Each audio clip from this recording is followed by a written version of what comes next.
Gaia New Energy is a rising Chinese electric car manufacturer with a growing lineup of models. Among them, one stands out for its bold design, a clear homage to the Mercedes-Benz aesthetic, known as the GX8. It's also branded under various names such as the GBZ, Gaia Benz, and other similar variants. But beyond its familiar looks, the GX8 brings some genuinely interesting features to the table, along with a few unexpected quirks. Let's dive in. Design and structure. The GX8 follows a full monocoque design, just like most modern vehicles. That means it has no separate chassis. Instead, the body and frame are integrated into a single steel shell. At the front, tubular steel extensions support the suspension, steering components, and serve as mounting points for the front wings, headlights, and grille. These front extensions, however, are surprisingly lightweight, simple bent steel tubes welded to the shell. More substantial support would have offered greater peace of mind. Powertrain and performance. Under the hood, the GX8 runs on 6 12-volt 100 amp-hour gel batteries, 2 in the front and 4 beneath the rear cargo floor. Also located in the rear is the car's charging system and the controller for the 4-kilowatt AC motor mounted directly on the rear axle. Oddly, the car arrived without a charging cable, a frustrating oversight. Suspension is typical. McPherson struts up front and a rear setup with trailing arms, coil springs, and shock absorbers. However, the rear springs seem overly stiff. You could probably tell whether you just ran over a coin, and whether it landed heads or tails. Braking is acceptable, front disc brakes and rear drums. The electrically assisted steering works well, but if the fuse fails, as it did during our test, the steering becomes uncomfortably heavy, especially for those without strong upper body strength. Build quality and finish. The GX8's exterior resists rust fairly well, but the interior finish leaves a lot to be desired. Following a broken windshield, water leaked inside. Lifting the thin carpets revealed extensive floor rust in a short time, requiring immediate treatment and repainting. The interior is plasticky in both look and feel. One of our requirements during purchase was air conditioning, which was fitted, but poorly. The control panel is a cheap plastic overlay, clumsily screwed over the heater controls, and feels like an afterthought. Electrical system and issues. All 12-volt accessories run via a 72-volt to 12-volt inverter at the front. This system powers lighting, instruments, and entertainment systems. Unfortunately, the headlights haven't aged well. While some fading is expected with plastic covers, these became not only gray, but rough to the touch, suggesting inferior materials that need more than just polishing to restore. Another requested feature was a 300-watt solar panel from Gaia. Installed from the rear edge of the sunroof to the top of the back door, it was physically well integrated, but poorly thought through. The panel covered the stock antenna location, and instead of relocating it, the installer simply removed the antenna and left the cable coiled inside the roof lining. The result? No radio reception. In addition to the faulty radio antenna we mentioned earlier, the radio unit itself turned out to be equally disappointing. Designed as an MP4 player, it was completely unresponsive. None of the essential controls worked, including power and volume. Even more concerning was how it was installed. Crudely fastened to the dashboard with a basic black metal bracket that looked more like something out of a hardware store than a factory-finished component. The audio output was routed to 2 low-grade speakers, no casings, no enclosures, just bare speakers hastily screwed to a convenient under-dash point. The result? Audio quality comparable to a cheap 1960s transistor radio. Visually, the car seemed promising at first. The upholstery looked stylish and modern when delivered, but within just a few months, the seams began splitting. The plastic material used was so thin and fragile that the stitching had nothing to hold on to, a clear example of cost-cutting over quality. But these, unfortunately, were not the most serious issues. Gaia New Energy produces the GX8 in 2 main variants, an older model and a more recently updated version, featuring redesigned side steps, a refreshed front end, an improved dashboard, and a gear selector lever replacing the outdated rotary knob. Prior to purchase, we were explicit. We wanted the newer version. We even sent Gaia promotional images of the updated model as confirmation. What arrived? The outdated model. A closer inspection revealed even more deviations from the spec sheet. The car came equipped with a 3.5-watt motor, not the 4-kilowatt motor that was advertised. Worse still, the axle ratio was incorrect. Kilowatt. At a speedometer reading of 60 kilometers per hour, our actual GPS measured speed was just 40 kilometers per hour. This mismatch, combined with the motor controller's speed limiter, capped our true top speed at 40 kilometers per hour, far below expectations. To extend range, we had also ordered a generator, installed under the front hood. But that too was non-functional on arrival, due to a faulty carburetor that had to be replaced at our own cost. As mentioned earlier, the 300-watt solar panel produced no power whatsoever. The fault? A defective charge regulator.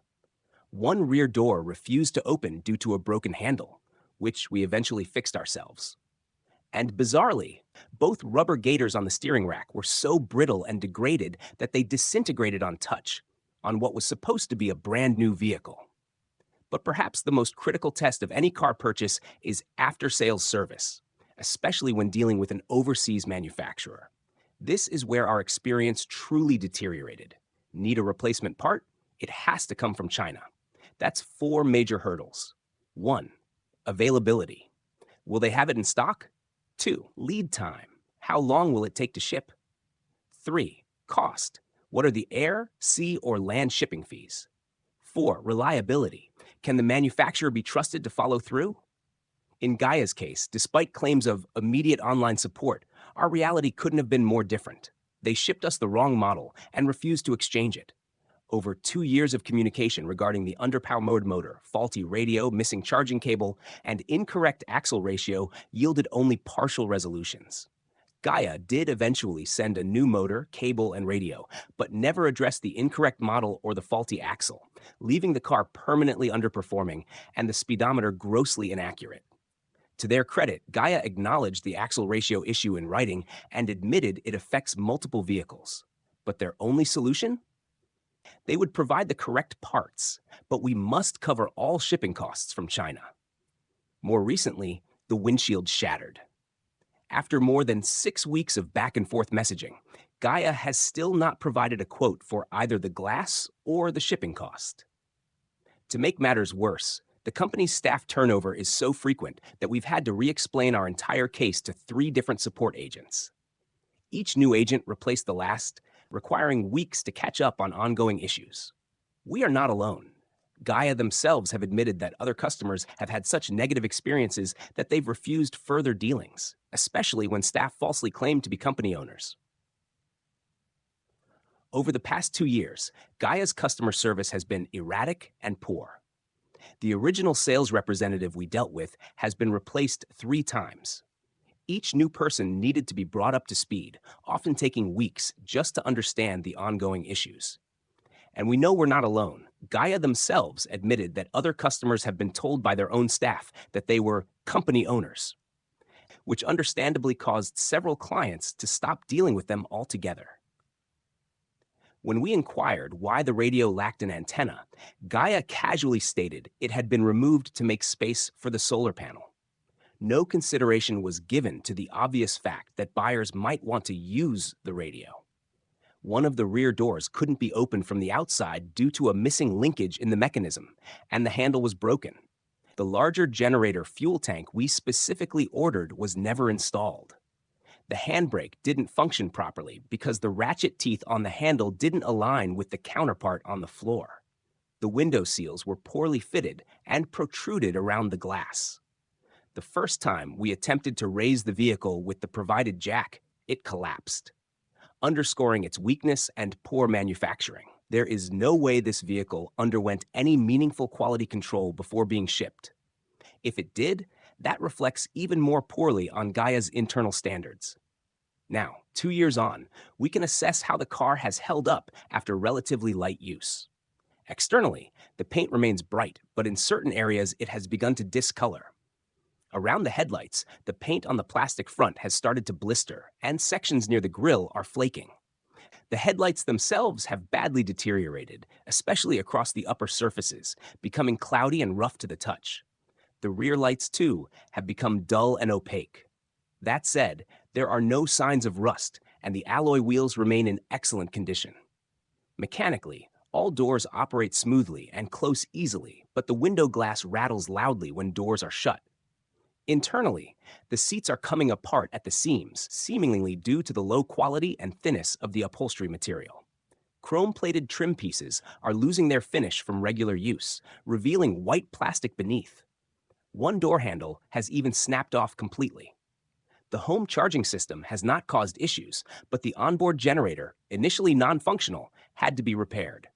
Even now, while it works, the generator is extremely loud due to its single-cylinder design. Nonetheless, it has been able to keep the battery pack fully charged during extended use, including mountainous terrain. Gaia promotes online after-sales service as a key benefit of owning one of their vehicles. In our experience, this promise has not been delivered. There were some initial efforts to address issues when the car first arrived, but beyond that, support has been non-existent. Although Gaia did offer to replace the incorrect axle gear set, it came with the condition that we pay all costs, including shipping. This raises serious questions about the so-called 2-year warranty Gaia advertises. Despite repeated reports of major problems, Gaia has made no meaningful effort to provide follow-up support, though they have tried to sell us more cars. In conclusion, Gaia's after-sales service has been virtually non-existent since the early weeks of ownership. This makes a mockery of their marketing claims across their entire product line. After all, after-sales service, or the absence of it, applies to all of their models, not just ours.